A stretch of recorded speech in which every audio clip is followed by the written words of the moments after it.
What would you do if you received a letter from someone you've never heard of, who left you a house in a village you've never seen? I was a plastic surgeon, grounded in logic and precision. But that letter? It unraveled everything I thought I knew about life, and myself. The morning it arrived, I had just finished a 10-hour surgery, rebuilding a young woman's face after a terrible accident, and was running on nothing but espresso and muscle memory. I barely noticed the envelope at first. It was thick, cream-colored, with gold edging and a wax seal I hadn't seen since childhood fairy tales. The receptionist must have put it on my desk during the night shift. It didn't look like junk mail. It looked deliberate. Personal. But there was no return address. Just my full name, Dr. Elizabeth Monroe, scrawled in an elegant, old-fashioned hand. I opened it without much thought.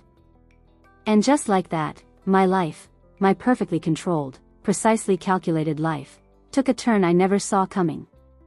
To Dr. Elizabeth Monroe, it is with solemn duty that we inform you of the passing of your great-aunt, Margaret Wren.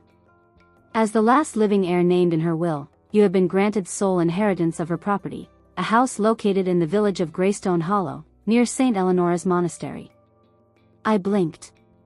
Margaret Wren? I didn't know anyone by that name. My fingers tightened around the letter as I reread it 3 times. My first instinct was that it was a scam. But it had the stamps of a real legal firm, one I confirmed through a quick online search. The address matched a legitimate practice in upstate New York. The signature at the bottom, Edmund Grayson, ESQ, even matched a LinkedIn profile. Still, I knew no one named Margaret Wren. And Greystone Hollow? That sounded like something out of a Bronte novel, not the real world. I took the letter home that night and showed it to Mark, my husband.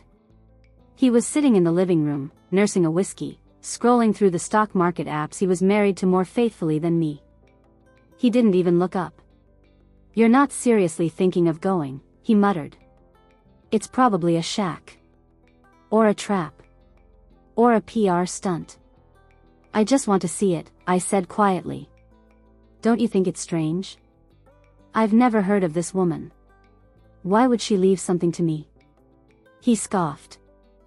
"People do weird things all the time. Especially when they're old and dying. Just trash it. We have enough on our plate." But I couldn't trash it. Something about the name, Greystone Hollow, clung to my skin like mist. I didn't sleep that night. Instead, I searched. The village was real. Tiny. Hidden near the mountains. Barely on the map. Population, 112. There were few photos. A half-abandoned monastery. A single bakery. Stone roads. A river curling like a silver ribbon through the woods. And the house, at least from what I could gather, sat on the edge of it all, facing the forest. By morning, I had booked a train. When I told Mark, he didn't argue. He just gave me a look that said, "Fine. Go indulge your little fantasy." Then he turned back to his stock alerts. I packed one suitcase, told my surgical coordinator to postpone my appointments, and left the next day. The train ride was 5 hours long and oddly silent. The deeper we traveled, the more modernity fell away. My phone signal weakened. The trees grew taller. The air shifted, crisp, clean, unnervingly quiet. When I finally stepped off at the tiny station near Greystone Hollow, I was met by silence. No taxis. No crowd. Just wind and a dusty old man with a cart full of potatoes who pointed me toward the hill. "That way," he said. "House by the woods. You can't miss it." As I walked the dirt path toward the unknown house, I felt a strange sensation blooming in my chest. Not fear. Not excitement. Something else. Recognition. The house stood just where the old man said it would, on a small rise overlooking the woods, a modest 2-story structure with ivy curling up its stone facade. It wasn't decrepit, as I feared. In fact, it looked, waiting. Like it had held its breath for decades until I arrived. I stepped through the gate, the iron creaking under my hand. The path was overgrown but walkable. When I reached the porch, I noticed something strange immediately. The front door was slightly open. My heart kicked up. Had someone broken in? I pushed it open gently, fingers brushing the cool wood, and stepped inside. The scent hit me first, lavender and old wood, a ghost of something maternal. The front room was dim, but well kept. Furniture draped in linen sheets. Dust on the mantel, but not thick. Someone had been here recently. And then I heard it.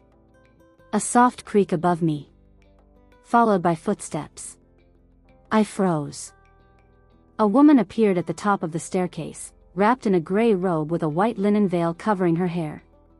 Her eyes widened at the sight of me, but she said nothing. In her arms, she held a baby swaddled in pale blue fabric.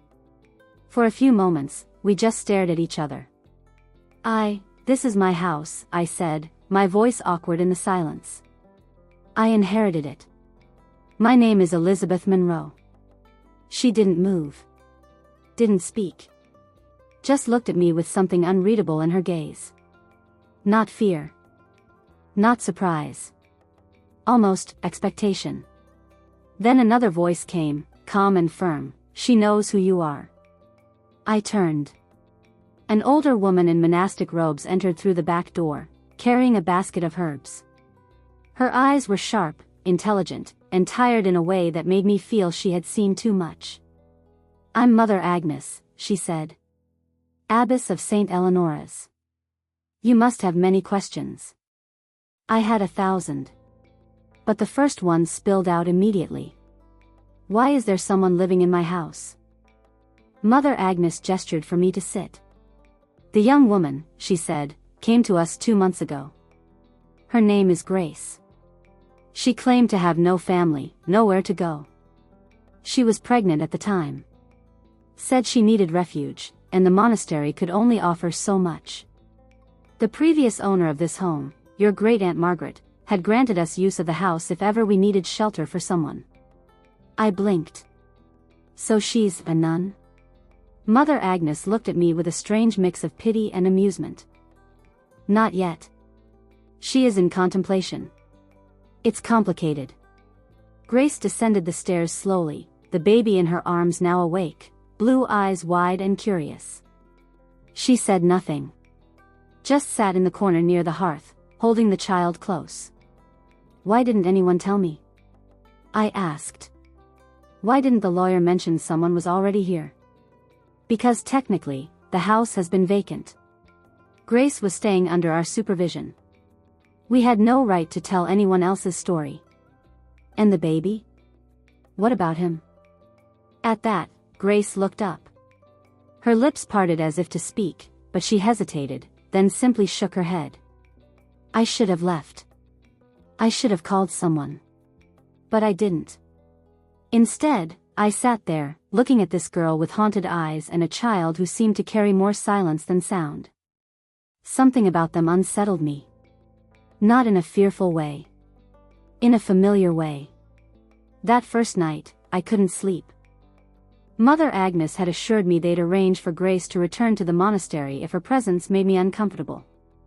But I'd surprised myself by saying no, that she could stay for a while, at least until I got my bearings. Grace hadn't spoken a word the entire conversation, just stood silently behind the abbess, her baby nestled against her shoulder like an apology. I unpacked in the only room upstairs that didn't feel like it belonged to someone else.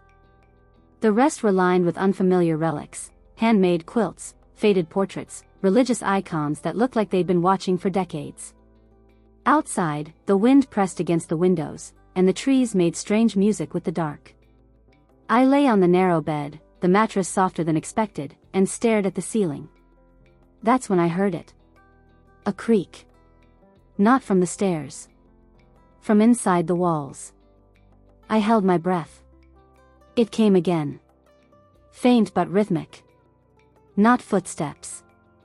Not rodents. Whispers. I sat up slowly. My rational mind, trained in anatomy and evidence, told me it was the house settling. Or maybe whined through the floorboards. But it wasn't. It was too intentional. I pressed my ear to the wall and heard it, words. Faint. Garbled. She doesn't know, not yet. I jerked back. My pulse kicked up, fingers trembling. I stood quickly, pacing the room, trying to shake it off. Maybe the abbess had left something running downstairs. Maybe Grace had a radio. But when I crept down the hall and peeked into the other rooms, they were empty. The girl's door was closed, and the house was so still, it felt like it was holding its breath again. The next morning, I decided to stay. Maybe it was stubbornness. Or maybe it was the letter. But something told me this place wasn't done with me. I ventured out to explore the village. Greystone Hollow was a strange echo of another time. Most of the buildings were abandoned or falling into themselves, save for a few: a general store that opened only 3 days a week, a bakery run by an old woman named Clara who looked like she'd stepped out of a Victorian painting, and the monastery itself, St. Eleonora's, perched at the edge of the woods like a stone sentinel. Everyone seemed to know who I was before I introduced myself. The woman who inherited the Wren house. The outsider. The stranger who had returned to a place she'd never been. One man, however, didn't treat me like a ghost. He was in the bakery, repairing the old counter while Clara bossed him around. Tall, broad-shouldered, in his mid-40s maybe, with deep-set eyes that looked like they'd seen every kind of grief. He had paint on his hands and a scar just beneath his left ear. When Clara introduced us, he didn't smile like everyone else. He just nodded and said, "Daniel." Later, she told me he used to be a lawyer. Brilliant one, too, she said. Until life broke him in half. Came out here 5 years ago, built himself a woodshop, never left. I was intrigued. I couldn't say why. Maybe because he looked like someone who also came here to forget. Back at the house, Grace was in the kitchen, feeding the baby mashed apples. She still hadn't spoken more than a few words, but I saw the way her eyes followed me, wary and assessing. "Who's the baby's father?" I asked gently. She froze. Then, quietly, "Gone." I didn't push. But the way she said it, it wasn't grief. It was fear. A few days later, the village peace was broken. I was on the porch repainting one of the cracked shutters when I heard the engine, too loud, too polished. A matte black SUV crawled down the dirt road like a predator, its tinted windows glinting in the sun. It stopped in front of the house, and from the driver's side stepped a man in a navy suit, loafers too clean for these roads. He looked around like he was allergic to trees. "Dr. Monroe?" he asked, though he already knew. His handshake was firm, his cologne aggressive. "Michael Penrose. I represent Venture Ridge Developments. May I have a moment?" I didn't want to let him in, but curiosity won. We sat in the front room, sunlight cutting through the dusty blinds. "I'll be blunt," he said. "My clients are interested in acquiring several properties in and around Greystone Hollow. Yours is key: proximity to the monastery, forest access, elevation for panoramic views. We're building an ecotourism retreat. Very high-end." "No," I said. He blinked. "Excuse me? I'm not selling. You haven't heard the offer yet." "I don't need to." He gave a short, tight-lipped smile. "With respect, Dr. Monroe, you're a surgeon. Not a landowner. And certainly not someone who spent much time in this area. You could make quite a profit, enough to buy a vacation home anywhere you'd like." I didn't come here for profit. That smile turned. "Then what did you come here for?" It wasn't a question, it was a warning. After he left, Grace came down the stairs, eyes wide. "You shouldn't have told him no. You heard that? He'll come back." I didn't sleep well that night. There were no more whispers in the walls, but the house felt tense. Like it knew it was under threat. The next morning, Daniel showed up uninvited. He didn't knock. Just stood at the gate with a bag of tools slung over his shoulder and said, "Saw the suit. Figured I'd drop by." We sat on the porch, him repairing the railing while I brewed tea. He's been sniffing around for months, Daniel said. First tried the abbess. She told him the monastery wasn't for sale. Then he started leaning on the older residents. Promises of jobs, roads, profit. Do you think he's dangerous? He's persistent. Dangerous comes next, if persistence doesn't work. I sipped my tea. Why stay here? Why not go back to the city? You were a lawyer. He paused, hammer halfway down. Because I was a lawyer. That was all he said. But I knew that tone. The way someone shuts a door on their own past. Later that day, I walked to the monastery to speak with Mother Agnes. The air was thick with incense, and the chants from the chapel filtered through the halls like prayers made of smoke. Why does he want the land so badly? I asked her. She folded her hands. Because this place is sacred. And sacred land makes for very profitable retreats when you slap the word wellness on it. I'm not selling. I know, she said with a faint smile. That's why she left the house to you. I blinked. What do you mean? She didn't choose you randomly, child. Margaret Wren knew what she was doing. She left this house to someone with spine. I left with more questions than answers. That night, Grace finally spoke more than a sentence. She found me in the kitchen, washing dishes, and stood there for a long time before saying, he threatened me too. Penrose? She shook her head. Someone else. Before. And that's when I realized.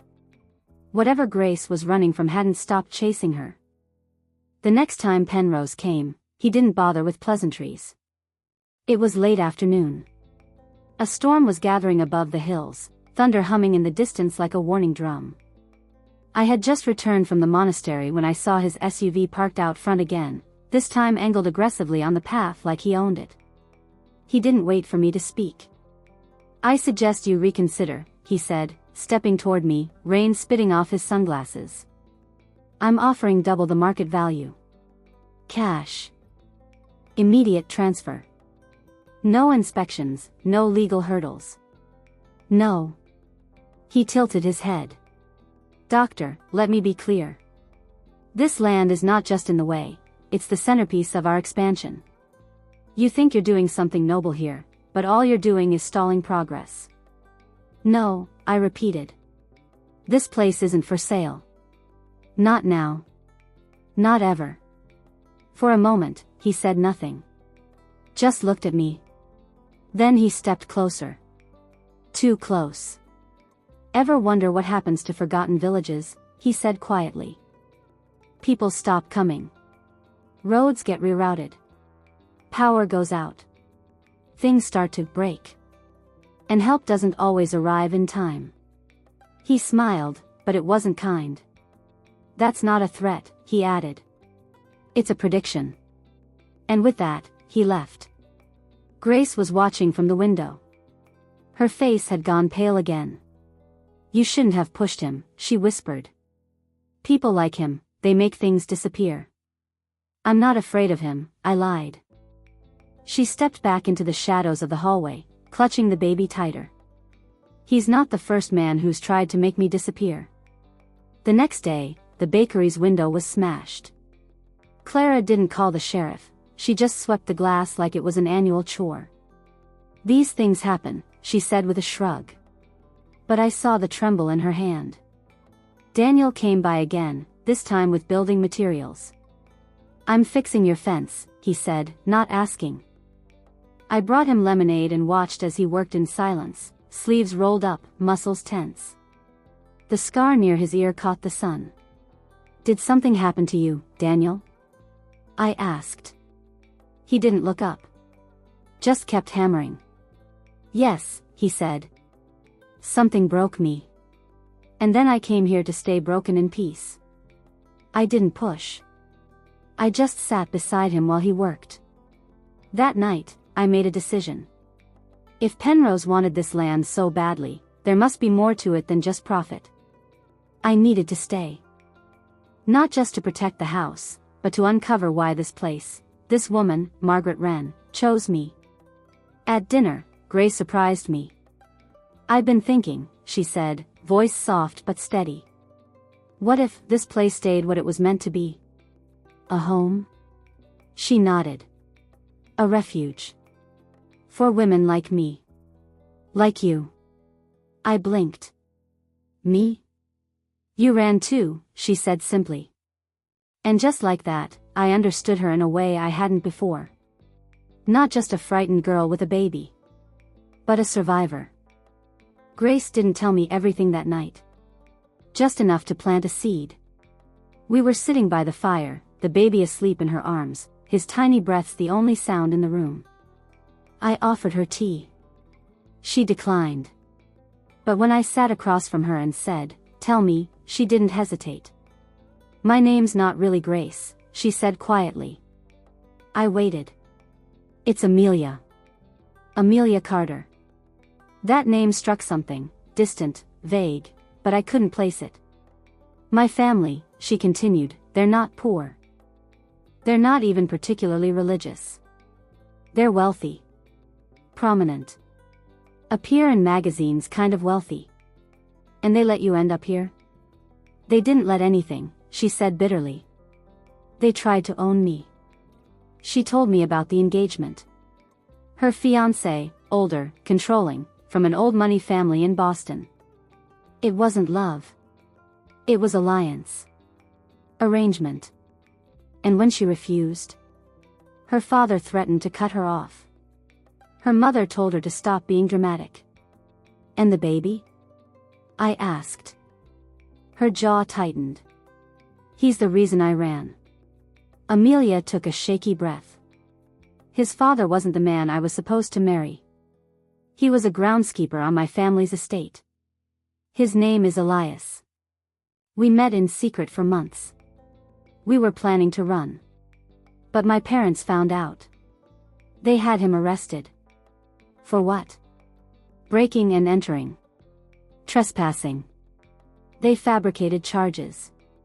Said he'd stolen from the estate." "And you?" "They locked me in a private facility in Vermont. Said I was unwell. Tried to keep me there until the wedding." I was stunned. The quiet girl I'd been living with for weeks had carried all of this, alone, in silence. "How did you escape?" She gave a faint smile. "One of the nurses had a soft spot. Told me about St. Eleonora's. Said if I could get to the monastery, I'd be safe." "And the abbess just took you in? Didn't even ask questions?" Something inside me shifted. A subtle click. The pieces were falling into place. This wasn't just a girl on the run. This was someone who had been hunted. Later that week, Daniel came to the house with files. "I've been digging," he said. I looked into Elias Carter's arrest. The case is paper thin. Everything hinges on the testimony of Amelia's father and a security guard with a history of misconduct. I could take it apart. "You're still a lawyer," I said, realizing. He nodded. "For things that matter." The next days blurred into something that felt like purpose. Daniel drafted an appeal. I called in a favor from a contact in Boston, an investigative journalist who owed me one. She agreed to run a piece on Amelia's case once we had enough to expose the truth. Meanwhile, Penrose had gone quiet. Too quiet. Until one morning, I found a note nailed to the front gate. "You've made a mistake. Leave before it gets worse." That same afternoon, the power in the house went out. It wasn't an outage. The line had been cut. Daniel fixed it by nightfall, but the message was clear: Penrose was escalating. I stood in the dark kitchen, holding a flashlight, baby crying upstairs, Amelia on edge, and for the first time in weeks, I felt afraid. Not just for me. For this house. For what it represented. A second chance. A sanctuary. The next blow came when we least expected it. It was just after midnight. Rain had begun to fall, slow, cold drops whispering against the roof. The baby was asleep upstairs, and Amelia and I were sitting in the front room with the last flickers of firelight between us. Then Daniel burst through the front door. "Get out," he said. "Now." For a second, we didn't move. The urgency in his voice hadn't registered yet. "The barn behind the house," he added. "It's on fire." We scrambled. I grabbed my coat, Amelia grabbed the baby, and we ran outside into the wet, acrid smoke already wafting through the trees. Flames licked the night sky from the old storage barn Margaret had once used for tools and supplies. Daniel was already pulling out the garden hose, trying to control the blaze before it reached the house. But we all knew it was too late to save the structure. The fire department from the neighboring town arrived 40 minutes later. The barn was already gone by then, reduced to a skeleton of blackened beams. The official cause? Electrical fault, they said. But Daniel found the melted gas can buried under the remains the next morning. No accident. 3 days passed with no word from Penrose. Then, a package arrived. No return address. Just my name.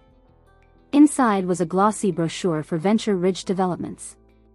Renderings of sleek cabins, luxury spas, hiking trails with yoga decks. All plastered over a map of Greystone Hollow, with our house at the dead center. Attached was a single note. "We build. With or without you." That night, Amelia broke down. "I can't stay here," she whispered, rocking her baby on the edge of the porch. "He'll come for me. If not Penrose, then my father." "You're safe here," I told her. "You don't know him," she said. "He's worse than Penrose. He owns newspapers, politicians. He'll spin this into some narrative about his unstable daughter abducted by a plastic surgeon and a disgraced lawyer." I wanted to promise her he wouldn't win. But I knew how power worked. I'd seen it in hospital boardrooms, in the operating room, in the way Mark used to silence arguments with a single raised eyebrow. Amelia looked at me, eyes red. "You know what the worst part is?" "What?" "He's not trying to bring me home out of love. He wants to win. Even if that means destroying me." I understood her more than I wanted to admit. A week later, the court date came through. Daniel's appeal had been reviewed, fast-tracked by a sympathetic judge who read the dossier and saw through the lies. The new trial was approved. Elias would be released. Amelia cried when we told her. No sobs, just quiet tears as she clutched her son and said, he didn't even know he had a child. That same evening, I got a call. It was Mark. "I know you're not taking my calls," he said. "But you should know something. Your father-in-law filed a motion to sue you. For breach of contract, misappropriation of company resources, and reputational damage." I almost laughed. "For what?" "He's furious. Says you abandoned your position at the clinic. That you're harming the brand. So I'm being sued for quitting?" "For leaving him," Mark said, and this time, his voice wasn't cold. It was bitter. "And what about you?" I asked. "You going to keep pretending your little affair didn't happen?" He was silent. I'd seen the email weeks ago. The one his assistant sent by accident. I hadn't confronted him then because I didn't need to. I was already gone. "I'm done," I said. "With you. With him. With all of it. You'll regret this," he said quietly. "No," I replied. "You will." That night, I stood outside the house, barefoot on the grass, watching the wind stir the trees. The barn was gone. The land was scarred. But the house still stood. And I realized something. This wasn't just a home anymore. It was a line in the sand. The courtroom was colder than expected. It had been years since I'd sat in a place like this, not as a surgeon testifying in malpractice hearings, but as someone with something personal at stake. And this time, I wasn't the one under fire, Amelia was. But beside her stood Daniel, no longer just a quiet craftsman but a fierce advocate, sharp and steady like he'd never left the courtroom. Her father's legal team showed up with tailored suits and shark-like smiles. They tried to paint Amelia as unstable, irresponsible, even dangerous.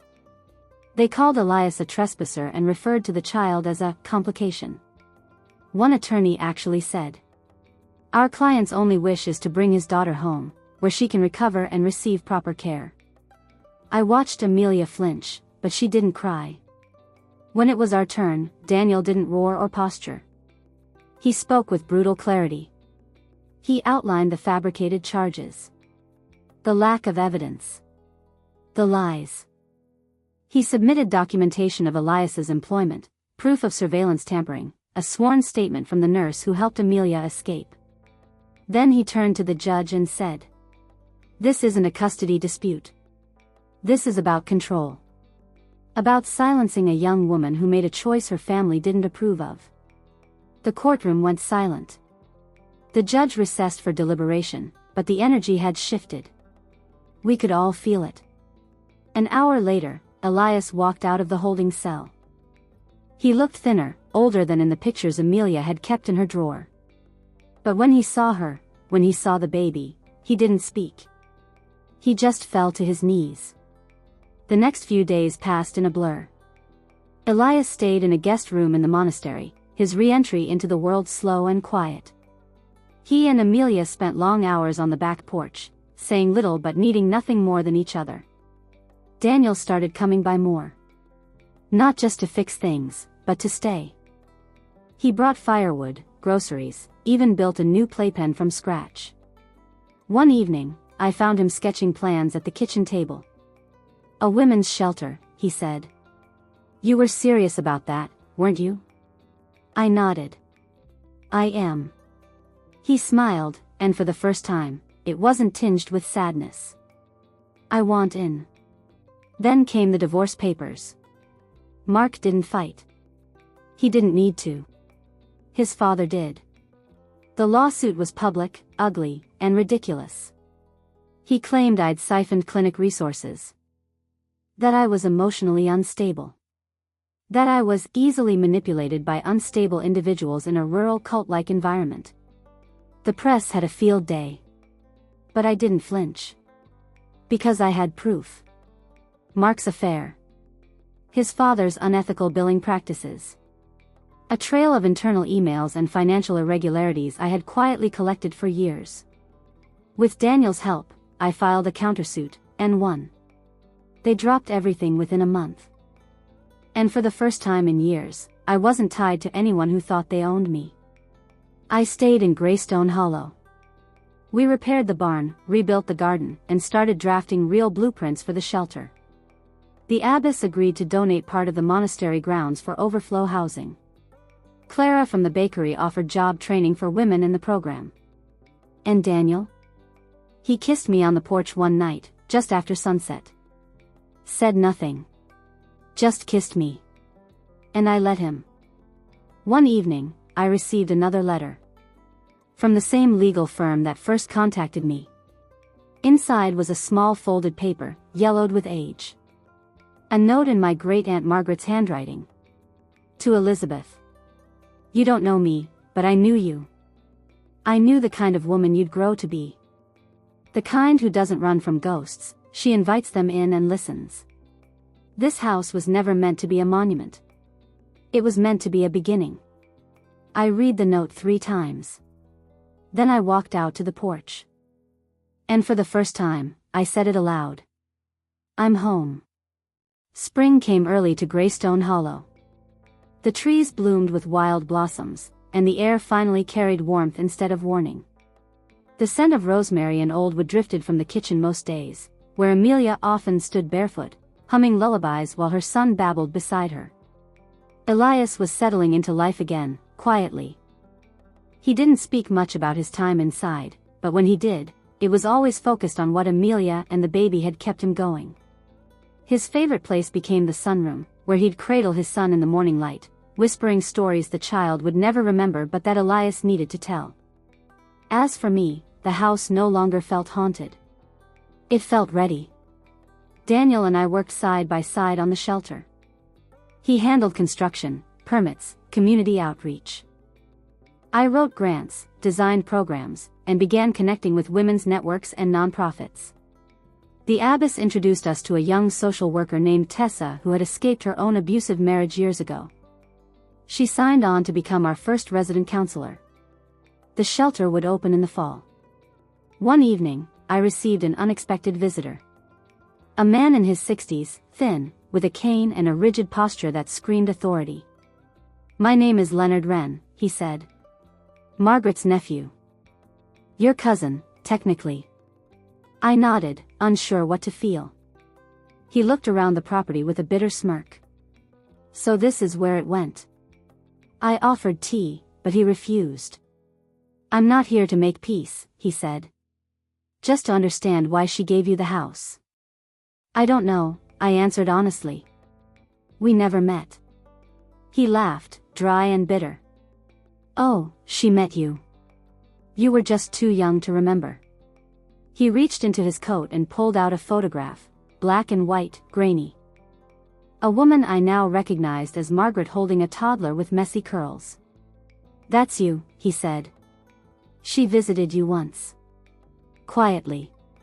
Just before your parents moved to the city. She held you in her lap for 20 minutes and cried. Said you reminded her of someone." "Who?" He didn't answer. Just sighed and stood slowly. "I never got anything from her. Not a cent. Not a word in her will. She left it all to strangers. But maybe that's the point." He left without another word. I stood there for a long time, staring at the photograph. Not everything made sense. But it didn't have to. She had chosen me. That was enough. We planted a garden that week. Amelia, Elias, Daniel, and I. We turned the old patch of earth behind the house into something full of promise. Rows of carrots, tomatoes, herbs, wildflowers. The baby crawled in the dirt, shrieking with laughter. Sometimes, I'd hear laughter echoing through the walls. Not the haunted kind. The kind that reminded you of life. The next week, a delivery truck arrived. No one had ordered anything. Inside were 6 new beds, all labeled with our names. A note was taped to one of the headboards. For the next women who arrive. Let them know they're already part of something good. M.W. Margaret again. Somehow still watching. Still building. The morning of the opening, the house glowed. We had spent months transforming it from a relic of one woman's solitude into a sanctuary for many. The new sign above the garden read, "Margaret's Light, a haven for women." People from nearby towns came with donated clothes, books, blankets. A former resident of the monastery baked 30 loaves of bread. The abbess gave a quiet blessing, her voice trembling only once, when she looked at Amelia and Elias holding hands with their son between them. By noon, the first 2 women arrived. One had escaped a violent husband. The other had lost everything in a fire. They were tired, cautious, worn at the edges, but when they stepped through the front door and saw the rooms we had built for them, both wept without shame. That evening, we held a small celebration. Clara brought wine. Daniel played a weathered guitar he hadn't touched in years. The baby danced on the porch in socks too big for his feet. I sat on the front steps, watching the twilight stretch across the trees. Daniel came and sat beside me. "You know," he said, "I used to think broken people should disappear." "Why?" "Because the world made us feel like we didn't belong in it anymore." He looked out at the women laughing on the lawn. "But now I think maybe we just needed a different kind of world." I took his hand. "I want to marry you," I said, simply. His head turned slowly. "That's not how proposals usually go." "I don't care." He smiled. "Good. Because I was about to ask you the same thing." A year passed. The shelter stayed full, but not overcrowded. Women came, stayed, healed, and then left to begin again. Some returned to volunteer. Others never looked back. All were welcome. Amelia and Elias got married under the old willow tree near the river. Their son was the ring bearer, though he dropped the rings in the grass halfway down the aisle and never stopped giggling. Daniel and I were married 3 months later, same spot, same willow, same laughter. I wore a simple dress. He cried during the vows. Clara baked us a 3-tier cake with wildflowers on top and cried when we cut it. On the anniversary of my arrival, I walked the forest path behind the house, the one that winds past the monastery and into the woods. The morning light cut through the trees in gold ribbons. Birds sang. And then I saw them. 2 figures. A woman, dressed in soft linen, her hand gently resting on the shoulder of a young girl. They walked the path ahead of me, unhurried. Confident. I didn't call out. I didn't need to. Because I knew. Margaret. And a younger version of me. Or maybe just the woman I used to be. They reached the top of the hill, paused, and then disappeared into the morning fog. Back at the house, laughter rose from the kitchen. Fresh bread in the oven. Children's drawings taped to the walls. The hum of life everywhere. No longer haunted. No longer hollow. Just home. And at last, I understood. I hadn't inherited a house. I had inherited a beginning.